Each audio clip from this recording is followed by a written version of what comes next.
بسم اللہ الرحمن الرحیم رب زدنی علما۔ السلام علیکم ورحمۃ اللہ وبرکاتہ۔ محترم ناظرین، آئیے ہم مختصر طور پر امام ابن حبان رحمہ اللہ کی زندگی معلوم کرتے ہیں۔ آپ کی کنیت ابو حاتم، آپ کا نام محمد بن حبان بن معاذ بست نامی شہر میں پیدا ہوئے، اسی لیے آپ کو ابن حبان البستی بھی کہا جاتا ہے، آپ سنے ہوں گے نام میں۔ آپ یعنی امام ابن حبان رحمہ اللہ حدیث، سفر اور شیوخ کی کثرت رکھتے تھے، متون اور اسناد کے بہت بڑے عالم تھے۔ علوم حدیث میں وہ کارہائے نمایاں انجام دیے جن سے دوسرے حضرات عاجز رہے۔ شاش سے اسکندریہ تک تمام علاقوں کا سفر کیا اور بڑے علماء اور ائمہ سے آپ نے ملاقات کی۔ امام حاکم رحمہ اللہ جو آپ کے شاگرد ہیں، وہ فرماتے ہیں کہ امام ابن حبان رحمہ اللہ لغت، فقہ، حدیث اور وعظ کے علوم کا خزانہ تھے، بڑے ذہین اور ذی عقل اور عالی اسناد کے مالک تھے۔ علامہ ابن حبان رحمہ اللہ نے اپنے کئی مشائخ سے جو علم حاصل کیا تو خود اپنی ایک کتاب میں التقاسیم والانواع میں یوں لکھتے ہیں: حسین بن ادریس ہروی، ابو خلیفہ جہمی، عبد الرحمن نسائی، عمران بن موسیٰ، حسن بن سفیان، ابو یعلا موصلی، احمد بن حسن صوفی، جعفر بن احمد، ابو بکر ابن خزیمہ، اس طرح کے بڑے بڑے ائمہ آپ کے اساتذہ میں شامل ہیں۔ اور یہ بھی لکھتے ہیں کہ آپ نے علامہ ابن خزیمہ رحمہ اللہ کے ساتھ عرصہ دراز تک رہے، ان سے شرف تلمذ حاصل کیا اور حدیث اور فرائض کی سمجھ حاصل کی۔ آپ کے اگر شاگردوں کی بات کریں تو آپ کے مشہور شاگردوں میں چند نام یہ آتے ہیں کہ امام حاکم، امام ابن مندہ، ابو علی منصور بن عبداللہ بن خالد ذہلی، ابو مسلمہ محمد بن محمد داؤد شافعی، جعفر بن شعیب بن محمد سمرقندی، حسن بن منصور، حسن بن محمد بن سہل فارسی، ابو الحسن محمد بن ہارون، ابو عبداللہ محمد بن احمد اور کئی دیگر علماء شامل ہیں۔ امام ابن حبان رحمہ اللہ اپنے اسفار کے قیمتی اوقات کو بالکل ضائع نہیں کرتے تھے، بلکہ وہ اپنے ہدف پر وقت کو خرچ کرتے، حالانکہ دوسرے لوگوں کی حالت یہ ہوتی کہ وہ لوگ تنگ ہو جاتے تھے، لیکن امام ابن حبان رحمہ اللہ ان کے ماتھے پر شکن بھی نہیں آتی تھی۔ حتیٰ کہ بعض سوانح نگار جو ہوتے ہیں آپ کی زندگی کے بارے میں لکھتے ہوئے یوں فرماتے ہیں کہ ابن حبان رحمہ اللہ اپنے راستے پر چلتے رہتے،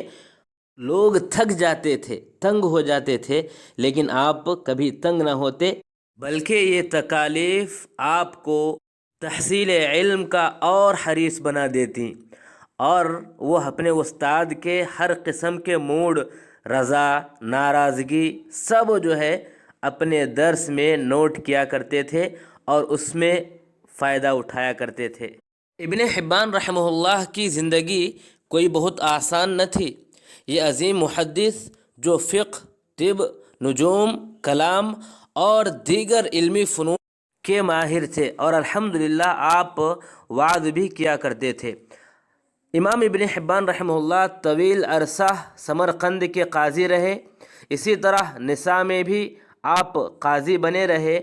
اور نیساپور کے 3 مرتبہ قاضی رہے۔ پھر تیسری مرتبہ اس میں خانقاہ بنوائی جہاں ان کی تصنیفات ان کے شاگردوں نے پڑھی، پھر یہ اپنے وطن واپس آ گئے، چنانچہ شاگرد سفر کر کے ان سے علم حاصل کرنے وہاں آنے لگے۔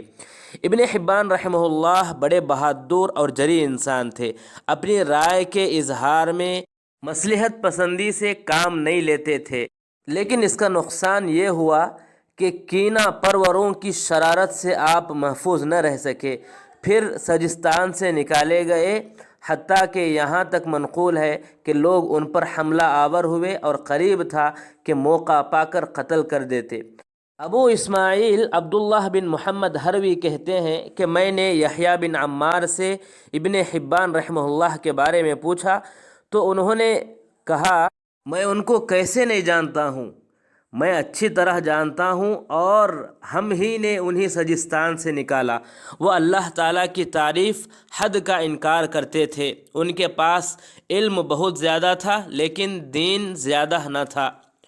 اور پھر ایک مرتبہ لوگ ان کے پیچھے ایسے پڑے کہ وہ جہاں کہیں ملے ان کو پکڑ لیں، کیونکہ ابن حبان رحمہ اللہ نے کہا تھا کہ النبوۃ العلم والعمل، نبوت علم اور عمل ہے۔ چنانچہ لوگوں نے ان پر زندیق ہونے کا حکم لگا دیا اور ان سے ترک تعلق کر کے معاملہ خلیفہ تک پہنچا دیا، جس نے ان کا قتل کرنے کا حکم دے دیا۔ علامہ ذہبی رحمہ اللہ میزان الاعتدال میں لکھے ہیں، امام ابن حبان رحمہ اللہ کا یہ جو قول ہے کہ النبوۃ العلم والعمل،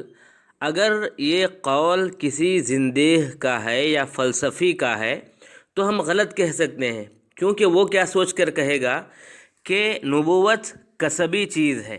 لیکن ایک اچھے انسان بول رہے ہیں، اور جو علمی آدمی ہے وہ اگر ایسی بات کہہ رہے ہیں جو ابن حبان رحمہ اللہ فرماتے ہیں،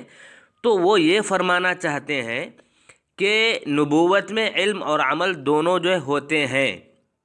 جیسا کہ اللہ کے نبی صلی اللہ علیہ وسلم فرماتے ہیں الحج عرفہ، کہ حج عرفہ ہے۔ تو اس کا مطلب یہ نہیں کہ صرف حج جو ہے عرفہ ہی ہے، یعنی بتانا چاہتے ہیں کہ حج میں عرفہ اہم چیز ہے، اسی طرح نبوت میں علم اور عمل یہ اہم چیز ہیں، یہ بتانا چاہتے ہیں۔ واللہ اعلم بالصواب، اس طرح امام ذہبی رحمہ اللہ اپنی کتاب میں ذکر کرتے ہیں۔ امام ابن حبان رحمہ اللہ کے بارے میں عبداللہ بن محمد فرماتے ہیں کہ ابو حاتم ابن حبان رحمہ اللہ طویل عرصے تک سمرقند کے قاضی بنے رہے، دین کے فقہا اور احادیث کے حافظ تھے، علم اور فضل کی بنا پر دنیا بھر میں مشہور تھے، طب، فلکیات اور دیگر فنون کے ماہر تھے۔ کتاب المسند الصحیح، التاریخ، الضعفاء اور کئی قسم کی کتابیں آپ نے لکھی تھیں۔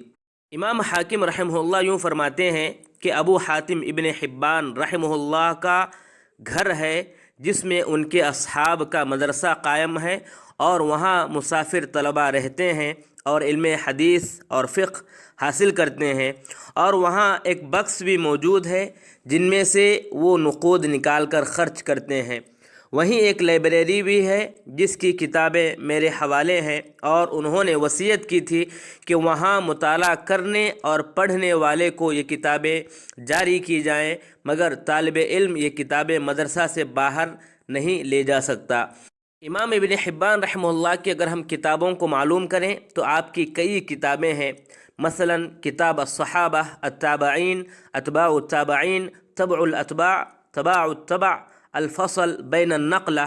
علل اوہام اصحاب التواریخ، روضۃ العقلاء، علل حدیث الزہری، علل حدیث مالک، علل مناقب ابی حنیفہ، کتاب الثقات، کتاب الجرح والتعدیل، اور کئی دیگر کتابیں بھی ہیں۔ اب آئیے آخری بات کرتے ہیں کہ آپ کا انتقال 350 پر 4 ہجری میں ہوا۔ انا للہ و انا الیہ راجعون۔ اللہ تبارک و تعالی آپ کی خدمتوں کو قبول فرمائے اور آپ کو جنت الفردوس میں اعلیٰ مقام عطا فرمائے، آمین۔ اگر آپ ان کی تاریخ کو یا ان کی زندگی کو پڑھنا چاہتے ہیں تو آپ کے پاس یہ کتابیں ہیں، میزان الاعتدال جلد نمبر 3 صفحہ نمبر 39، الوافی بالوفیات للصفدی جلد نمبر 2 صفحہ نمبر 417، لسان المیزان ابن حجر رحمہ اللہ جلد نمبر 5 صفحہ نمبر 112، شذرات الذہب